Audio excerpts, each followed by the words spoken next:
And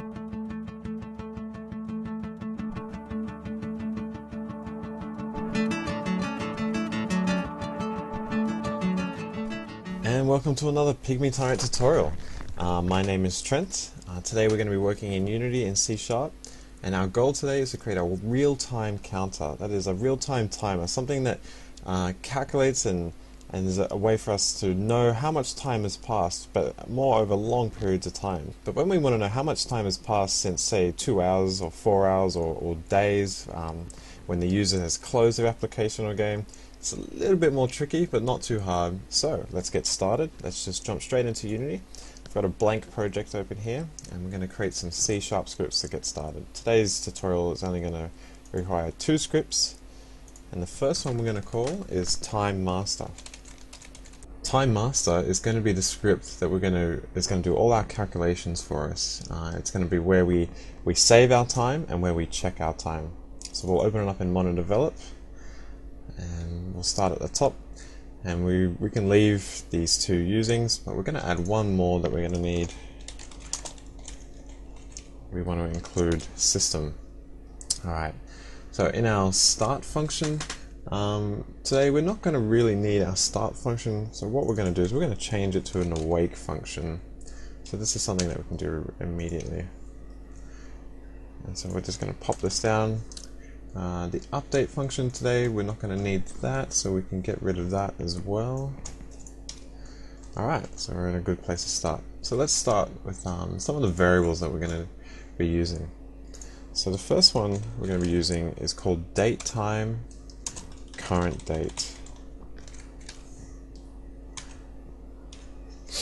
And the second is going to be a date time, and we're going to call this old date. And we're going to create 2 more. We're going to create a public string, and we're going to call this our save location. I'm going to create another public, but this time a static TimeMaster instance. Now if you want to know what this instance is, you can refer to our previous tutorial where we talk a little bit about the singleton pattern and how we can create these static methods and static classes that are accessible everywhere. Alright, so in awake, first thing we want to do is we want to create an instance of our datemaster script. Script. I'm going to call this instance equals this. Alright. The second thing we're going to do in our awake function is we want to set our player press to the save location, and so we'll do save location equals last saved, call last saved date 1.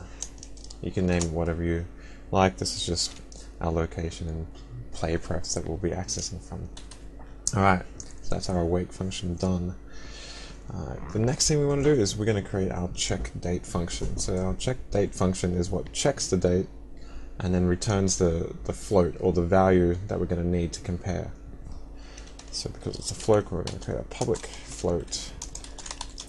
I'm going to call it check date. And we'll just make things easier. We'll put a little summary up here. Checks the date. Yeah, that's close enough. We'll say checks the current time against the saved time. And it returns, not the date, but it returns the difference in seconds. Now we could return the difference in minutes or hours, but seconds we can work with from there. Alright, let's close that summary. Alright, so first thing we want to do is we want to store the current time when it starts. So right at the beginning we want to set our current date, and we want that to equal the system time. We do that by go system.datetime.now. That gives us a nice value to set as our current date time.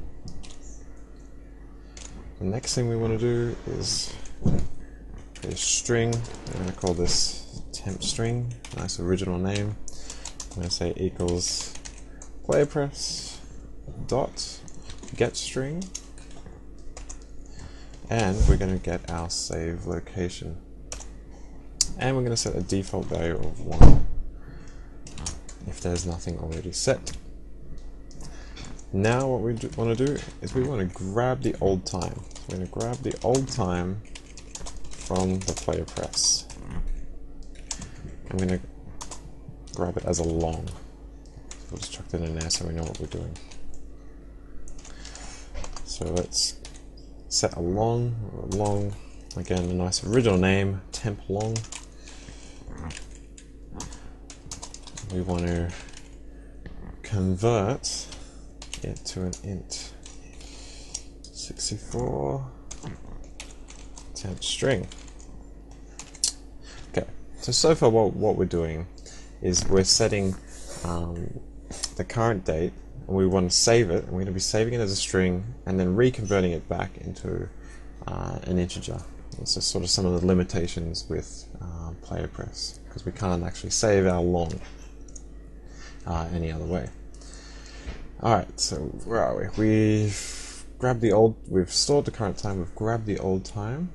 Now let's convert the old time from binary, which is how we're saving it, to our date time. And so date time is why to access the date time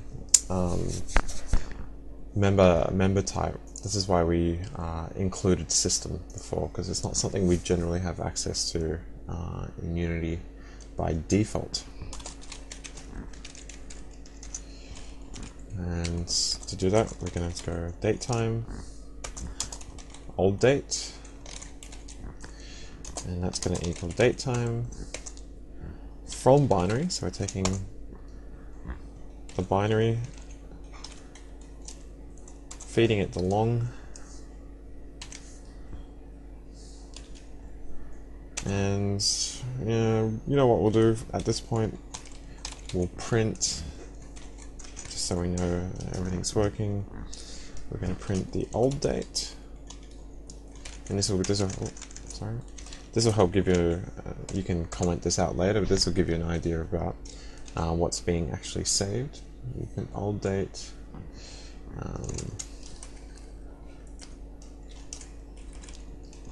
my apologies, getting it mixed up. Old date, colon, and space, and plus the actual old date. There we go. Alright. So far we've got our current date. We're retrieving our temporary string date in the save location. Then we're taking that date and we're converting it to a long, and then now we're converting that long into time. And this will make more sense when we actually save it, and you'll see how it goes back and forth. Alright, so we've printed our old date. Now we're going to do some subtraction. So we're going to use the subtract method and store the result as a time span. To do that, we have access to our time span type. We'll call it difference, and we'll say equals current date dot subtract. Yep. And we want to subtract the old date. Very good. And let's just print that for ourselves. We'll say difference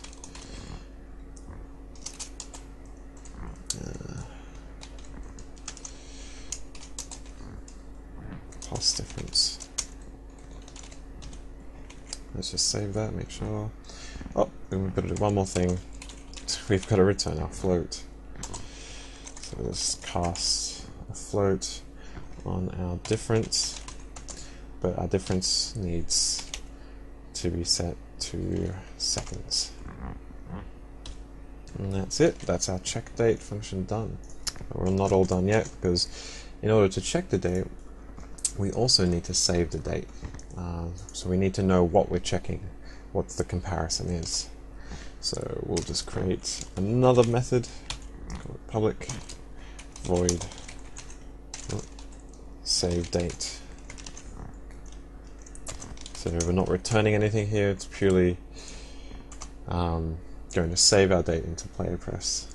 So let's just say saves the current time. This is necessary so we can accurately check the difference later. Yeah. Good. Alright, this is quite easy. Save the current system time. So we just set our player prefs.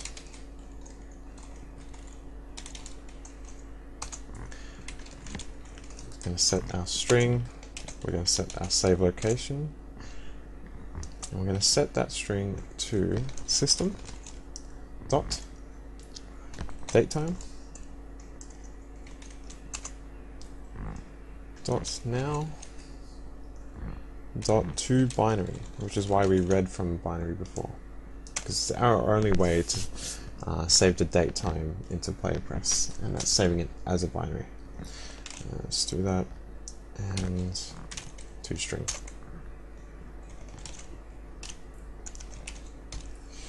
Yeah, that's looking good.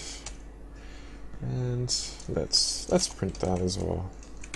So we'll print saving this date to player prefs, and plus system dot datetime dot now. All right, and that is all we need for our core TimeMaster. Now let's put it in to action, and let's see how we can make use of it. So we'll save. Oh, we're already saved ahead of ourselves.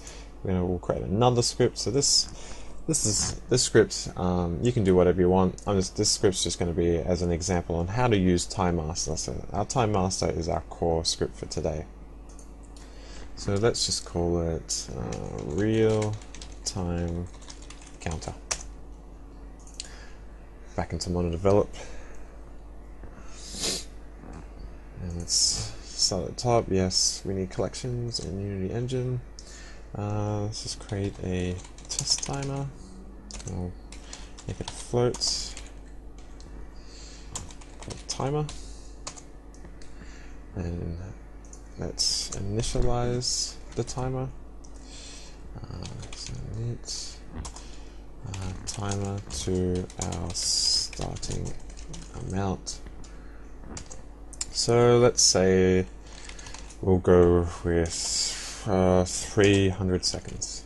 That's a good amount to go with. And we also need to then update the timer with the real time. And so the idea behind this is that the start function will be called when your game or your program starts, and you'll get the most up-to-date time immediately. But we can also do it in real time as well. But to make this easy, we'll do it right now. So we're going to take our timer of 300 seconds, and we're going to go minus equals or minus TimeMaster dot instance dot check date. So as you remember, check date gives us a float. So we're essentially just taking one float and minusing another float. And check date's done all the calculations for us to make it nice and easy. So let's just make this, we could just stop there, but let's go a little bit further. And let's actually make our timer real time. So let's update our timer each frame. And we'll just do our really basic delta time calculation. Time dot delta time. And let's do some GUI stuff as well, so we can put all this into a testing run.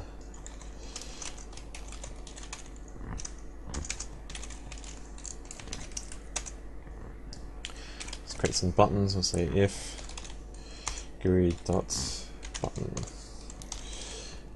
new rect.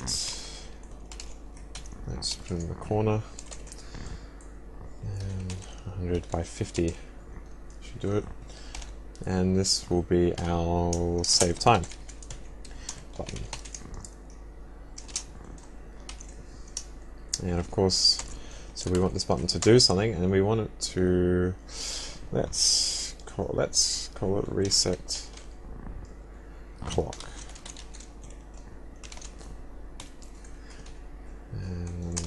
We'll just create a little function down here called reset clock.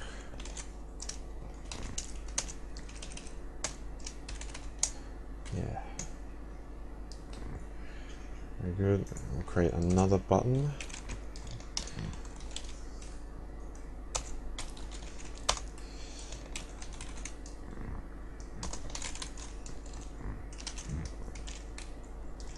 We'll put this one a little bit lower underneath it.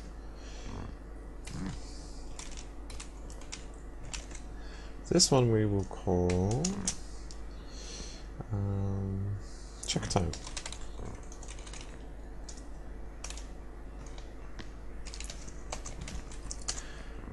And let's print